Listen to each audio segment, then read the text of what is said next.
मौजूदा और जदीद साइंसी रिसर्च के तहत वज़न कम करने का बेहतरीन तरीका है इंटरमिटेंट फास्टिंग। मेरे यूट्यूब चैनल पे इंटरमिटेंट फास्टिंग के पिछले वीडियोस में लोगों ने जो कमेंट्स डाले उसमें से बाज़ लोगों ने इस टेक्निक पे अमल करके 15 किलो तक वज़न भी कम किया है कुछ हफ्तों के अंदर अंदर। मगर इंटरमिटेंट फास्टिंग पे मुझे बहुत सारे सवाल आते रहते हैं जिसमें ये होता है कि क्या खाना चाहिए, क्या पीना चाहिए, कितने घंटे तक आपने इंटरमिटेंट फास्टिंग करनी है। मर्दों और औरतों में इंटरमिटेंट फास्टिंग एक ही तरीके से होती है, इंटरमिटेंट फास्टिंग के फ़ायदे क्या हैं। तो आज मैं आपको कंप्लीट गाइड दूंगा इंटरमिटेंट फास्टिंग की, सारे एस्पेक्ट हम इसके डिस्कस करेंगे और तमाम सवालों के जवाब देंगे ताकि आप लोगों के पास एक मुकम्मल लाहे अमल डाइट प्लान और तरीक़ाकार इसका मुतय्यन हो जाए कि इंटरमिटेंट फास्टिंग कैसे करनी चाहिए। मेरा नाम डॉक्टर सुहेल अनवार है। अगर आप एक हेल्थी बॉडी और स्ट्रेस फ्री माइंड चाहते हैं तो हमारे चैनल को लाइक और सब्सक्राइब कीजिए। इंटरमिटेंट फास्टिंग के वो क्या फ़ायदे हैं जो दूसरे डाइट प्लान और दूसरे तरीके आपको नहीं दे सकते। पहली चीज़ तो ये है कि इंटरमिटेंट फास्टिंग से आपका वज़न तेज़ी से कम हो सकता है बगैर आपको कुछ नुकसान पहुंचाए हुए। ये वो तरीक़ाकार है डाइटिंग का जिसमें आपका वेट लॉस हफ्तों के अंदर हो सकता है अगर आप इस पर सही तरीके से अमल करें। दूसरा फ़ायदा इंटरमिटेंट फास्टिंग का ये है कि ये ऑटोफेजी के अमल को जो है ये जनरेट करता है। ऑटोफेजी का मतलब क्या है? जब हमारी उम्र बढ़ती है जैसे जैसे हमारी बॉडी के अंदर ऐसे सेल प्रोड्यूस होते हैं जिन्हें सेनेसेंट सेल्स कहते हैं। सेनेसेंट सेल वो बूढ़े और बेकार सेल होते हैं जो आपकी बॉडी को नुकसान पहुंचाते हैं।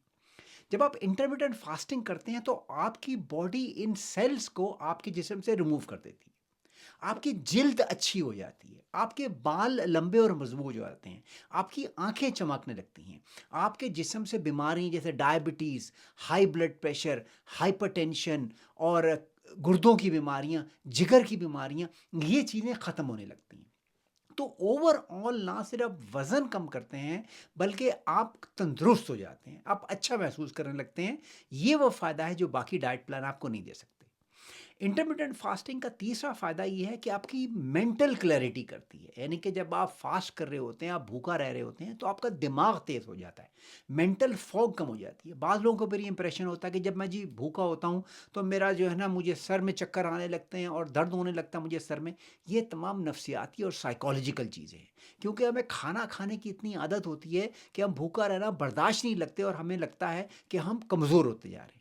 हकीकत ये है जब आप फास्ट करते हैं, इंटरमिटेंट फास्ट करते हैं तो आपका दिमाग ऐसा क्लियर हो जाता है कि कुछ दिनों की फास्टिंग के बाद आपको महसूस होगा कि आप इंटेलिजेंस, आपकी जहानत, आपकी मेमोरी, आपका जो भूलने की बीमारी, ये सब बेहतर होता चला जाए। चौथा फ़ायदा ये है कि इंटरमिटेंट फास्टिंग से आपका फैट तो कम होती है लेकिन मसल कम नहीं होता। अगर आप डाइटिंग के दूसरे तरीके आजमाएंगे तो आप देखेंगे कि फैट के साथ आपका मसल मास भी कम होना शुरू हो जाता है जो कि एक डिजास्टर है। लेकिन इंटरमिटेंट फास्टिंग की टेक्निक ऐसी होती है कि आपकी बॉडी के फैट स्टोर्स को टैप करता है, एनर्जी फैट से ड्राइव करता है, फैट पिघलती है, फैट बर्न होती है और आपका मसल मास मेंटेन रहता है। तो ये इंटरमिटेंट फास्टिंग के वो फायदे हैं जो आपको नॉर्मल डाइटिंग में नहीं मिलेंगे। अगर मेरा आज का वीडियो आपको अब तक पसंद आ रहा है तो अपनी फैमिली और फ्रेंड्स से इसको शेयर कीजिए, मेरे चैनल को लाइक और सब्सक्राइब कीजिए। और अगर आप 1-to-1 कंसल्टेशन चाहते हैं मेरे साथ health related matters, weight loss, diet and nutrition, general motivation के लिए, तो मेरे चैनल पे इसका लिंक है, उस लिंक को फॉलो करके आप एक वर्चुअल अपॉइंटमेंट मेरे साथ बुक कर सकते हैं। इंटरमिटेंट फास्टिंग का मतलब ये है कि दिन के कुछ औकात में आपने कुछ नहीं खाना, सिर्फ वो ड्रिंक्स पीने हैं जिनका मैं आगे चल के जिक्र करूंगा। और दिन के बकिया हिस्से में आप अपना खाना पीना कर सकते हैं, लेकिन किस तरीके से और कौन सी चीज़ें आप खा पी सकते हैं वो मैं आगे चल के आपको बताता हूँ। मिसाल के तौर पे 24 घंटे में से अगर आप फैसला करते हैं कि मैं 12 घंटे की इंटरमिटेंट फास्टिंग करूंगा, इसका मतलब ये है कि 12 घंटे आप खा पी सकते हैं और बाकी 12 घंटे में सिर्फ आपने ड्रिंक्स पीने हैं। कौन से ड्रिंक्स आपको अलाउड है इंटरमिटेंट फास्टिंग में? चाय, पानी और कॉफ़ी। कॉफ़ी के और भी बहुत सारे फ़ायदे हैं। कॉफ़ी से वज़न कम हो सकता है। कॉफ़ी से कैसे वज़न कम होता है, इसके लिए मेरा पूरा वीडियो मौजूद है, लिंक मैं एंड पे आपके लिए छोड़ दूँगा। लेकिन इंटरमिटेंट फास्टिंग के हवाले से जो कॉफ़ी आपने पीनी है, उसमें किसी किस्म की शुगर और मिल्क नहीं होना चाहिए। आप स्टीविया जैसा स्वीटनर उसमें डाल सकते हैं, लेकिन अगर आप वो भी अवॉइड करें तो अच्छी बात है। इसी तरह आप चाय पी सकते हैं, ग्रीन टी पी सकते हैं, नॉर्मल चाय पी सकते हैं, लेकिन उसमें भी किसी किस्म की शुगर और मिल्क नहीं होना चाहिए। तो चाय, कॉफ़ी और मिल्क वो ड्रिंक्स हैं जो आप पी सकते हैं, लेकिन बाकी वक़्त आपको बिल्कुल इन 12 घंटे में कुछ नहीं खाना। बकिया 12 घंटे में आप अपना खा पी सकते हैं। तो जब आप इंटरमिटेंट फास्टिंग करें तो शुरू करें तो 12 और 12 पे करें। मिसाल के तौर पे आप रात को 10 बजे अपने रात का खाना खा लेते हैं। 10 बजे के बाद आपने बिल्कुल कुछ नहीं खाना पीना। अगले दिन सुबह 10 बजे तक 12 घंटे हो जाएँगे। 10 बजे आपने अपना नाश्ता करना है या जो भी आप उसको कहना चाहें दोपहर का खाना, वहाँ से आप अपना खाने-पीने की विंडो शुरू कर सकते हैं। और फिर रात को 10 बजे के बाद आपने दोबारा फास्टिंग शुरू कर देनी है। लेकिन 12-12 से आपका वज़न कम नहीं होगा, आपने इसको बढ़ाना है। आइडियल क्या है? 16-8 यानी कि यही मिसाल दोबारा लीजिए कि अगर आप रात को 10 बजे खाना खाएँ तो अगले दिन दोपहर को 2 बजे तक आपको कुछ नहीं खाना। ड्रिंक्स आप पी सकते हैं जो मैंने आपको बताया। यानी कि 16-8 कर 10 बजे आपने खाना खाना खाया रात को, उसके बाद आपने कुछ नहीं खाया पिया, सो गए आप, अगले दिन सुबह आप उठे, आपने उठ के चाय पी, कॉफ़ी पी, पानी पिया और 2 बजे आपने अपना पहला मील खाया। तो इस तरीके से आप 16-18 पहुँच गए। अगर आप चाहें तो इसको और बढ़ा सकते हैं, आप 24 भी कर सकते हैं। यानी कि सिर्फ़ 4 घंटे आप खाए पिएँगे और बाकी 20 घंटे के अंदर जो है आप सिर्फ़ चाय, पानी और कॉफ़ी पिएँगे बगैर दूध के और बगैर शुगर के। बाद लोग 24 घंटे की भी फास्टिंग करते हैं, लेकिन हकीकत ये है कि 16 घंटे की इंटरमिटेंट फास्टिंग के बाद ही आपकी बॉडी के जो फैट स्टोर्स हैं वो कम होंगे। आपकी बॉडी ग्लूकोज को यूटिलाइज करती रहेगी जब तक 16 घंटे 18 घंटे पूरे नहीं हो जाएंगे। उसके बाद आपकी बॉडी आपकी फैट को मेल्ट करना और अपनी फैट को खाना शुरू करती है। तो ज़रूरी है कि आप शुरू तो करें आहिस्ता, लेकिन 16-8 तो मिनिमम है। आप 24-4 पे भी जा सकते हैं। बाज़ लोग ऐसे होते हैं जो 2 दिन की भी इंटरमिटेंट फास्टिंग करते हैं। महीने में एटलीस्ट एक दफ़ा आपको 2 दिन की फास्टिंग करनी चाहिए, जिसमें आप 2 दिन पूरे सिर्फ चाय, कॉफ़ी और पानी पी रहे हैं। इससे आपकी सेहत बेइंतहा इंप्रूव होगी। अब आइए ये देखें कि जो आपकी ईटिंग विंडो है, यानी कि जिसमें आप खा पी सकते हैं, चाहे वो 4 घंटे है, चाहे वो 6 घंटे है, चाहे वो 8 घंटे है, उसमें आपको क्या खाना पीना चाहिए। इंटरमिटेंट फास्टिंग में लोग ये बहुत बड़ी गलती करते हैं कि ईटिंग विंडो में हर तरह की चीज़ खाना शुरू कर देते हैं। अगर आप अपनी ईटिंग विंडो में मिठाइयाँ, केक, बिस्किट ये चीज़ें खा रहे हैं, तो आपको इंटरमिटेंट फास्टिंग का कोई फ़ायदा नहीं होगा। जिस टाइम में आप भूखे रहें, वो टाइम जो है आप खा पी के इतना खा पी लेंगे कि आपके फैट फिर ऊपर चढ़ जाएगी और आपका वज़न कम नहीं होगा। तो पहली इंपॉर्टेंट चीज़ ये है कि आपको अपने कार्बोहाइड्रेट रिड्यूस करने हैं।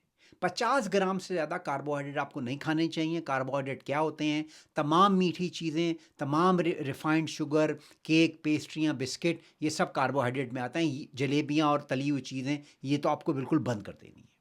दूसरी जो चीज़ कार्बोहाइड्रेट होती है वो गंदम और अनाज भी कार्बोहाइड्रेट होती है। रोटी और चावल, ख़ास तौर पे सफ़ेद रोटी और चावल जो है ये आपने बिल्कुल ख़त्म कर देनी है। अगर रोटी चावल आपको खानी है तो ब्राउन मल्टीग्रेन आटे की रोटी या ब्राउन चावल आप खाएं, वो भी कम अमाउंट में। यानी कि एक छोटी रोटी या चावल जो कि आपकी मुट्ठी भर चावल हो, आप इतना ही खा सकते हैं। खाना जो आपका मेन होगा इंटरमिटेंट फास्टिंग में वो सलाद और गोश्त है। छोटा गोश्त हो, बड़ा गोश्त हो, चिकन हो, गोश्त के ऊपर थोड़ी सी फैट भी चढ़ी हुई हो, तो एक बेहतरीन चीज़ है। सलाद के अंदर ख़ास तौर पे हरे पत्तों वाला सलाद, जिसे हमारे माशरे में घास फूस कहा जाता है।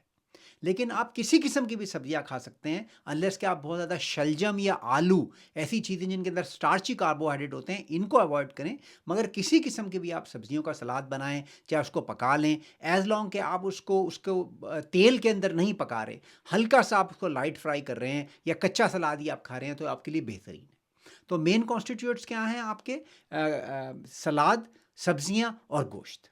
उसके अलावा अच्छी क्वालिटी के फ़ैट आपने ज़रूर अपनी इंटरमिटेंट फास्टिंग में इस्तेमाल करने हैं। अच्छी क्वालिटी के फ़ैट किन चीज़ों में होते हैं? मछली के अंदर, ख़ासतौर पे सैमन के अंदर, इस तरह एवोकाडो, इस तरह नट्स, इस तरह दालें, ये चीज़ें, इन चीज़ों के अंदर अच्छी क्वालिटी के फ़ैट होते हैं, ये आपकी डाइट बनाएंगी।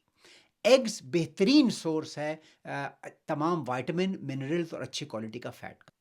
इसी तरीके से ओट्स, यानी कि दलिया वगैरह भी बेहतरीन चीज़ है जो आप इंटरमिटेंट फास्टिंग में इस्तेमाल कर सकते हैं। मगर याद रखिए, प्रिंसिपल ये है कि आपने अपने खाने की क्वांटिटी को कम करना है। प्लेट भर भर के आपने खाना नहीं खाना। प्लेट भर भर के आप जो भी चीज़ खाएंगे, चाहे जितनी भी अच्छी क्वालिटी की हो, आपका वजन चढ़ जाएगा, क्योंकि इवेंचुअली हर चीज़ ग्लूकोज में चेंज हो जाएगी। तो खाने की क्वालिटी को हाई क्वालिटी रखिए, मगर कम मिकदार में रखिए। अगला सवाल जो अक्सर लोगों ने मुझसे पूछा कि इंटरमिटेंट फास्टिंग में एक्सरसाइज की क्या इंपॉर्टेंस है। देखिए, अगर आप अपनी सेहत को का ध्यान रखना चाहते हैं और चाहते हैं कि जितनी भी आपकी ज़िंदगी है, वो अच्छी सेहत में गुज़रे, तो एक्सरसाइज़ के अलावा के बगैर कोई चारा नहीं है। एक्सरसाइज़ चाहे आप लाइट करते हों, ये वॉक हो गई, चाहे आप जिम जाते हों, चाहे आप कॉम्पिटिटिव एथलीट हों, एक्सरसाइज़ ज़िंदगी का बेइंतहा ज़रूरी हिस्सा है। इंटरमिटेंट फास्टिंग में एक्सरसाइज अपनी फास्टिंग के शुरू के हिस्से में कीजिए। मसलन जब आप फास्ट शुरू कर रहे हैं, रात को आपने 10 बजे खाना खाया, सो गए, जब आप सुबह उठे तो आप अपनी एक्सरसाइज कर लें, चाहे वो वॉक हो चाहे जिम हो। उसके बाद 2 बजे आपने खाना खाया। तो जब आप अपनी फास्टिंग की विंडो के शुरू में एक्सरसाइज करेंगे, यानी कि सुबह उठने के बाद, तो आप देखेंगे कि इससे आपका मसल मास इंक्रीज होगा और फैट बर्निंग जो है, जो पहले ही इंटरमिटेंट फास्टिंग कर रही है, वो उसको तेजी से कम कर। अगला सवाल जो अक्सर मुझसे लोगों ने पूछा, क्या इंटरमिटेंट फास्टिंग औरतों और मर्दों के लिए मुख्तलिफ है? तो इसका जवाब ये है कि इंटरमिटेंट फास्टिंग की टेक्निक दोनों मर्द और औरतें एक ही तरीके से इस्तेमाल कर सकते हैं, उन प्रिंसिपल्स पे जो मैंने आपको बताया। ख़वातीन के लिए ये चीज़ बहुत अट्रैक्टिव होती है कि इंटरमिटेंट फास्टिंग से उनके बाल घने और लंबे हो जाते हैं, उनके नाखून बेहतरीन हो जाते हैं, उनकी स्किन चमकने लगती है। लेकिन ये तमाम फ़वाइद मर्द हज़रात के ऊपर भी उसी तरीके से लागू हो। एक्सरसाइज या वर्जिश के प्रिंसिपल क्या हैं? इनके लिए इसके ऊपर मेरे बहुत सारे वीडियो मौजूद हैं, लिंक मैं आपके लिए ऊपर छोड़ रहा हूँ। इनको फॉलो कीजिए। अगर आप इंटरमिटेंट फास्टिंग और एक्सरसाइज को मिला के करेंगे तो आप देखेंगे कि आपकी सेहत किस कदर बेहतरीन और इम्प्रूव हो जाती है। शुक्रिया।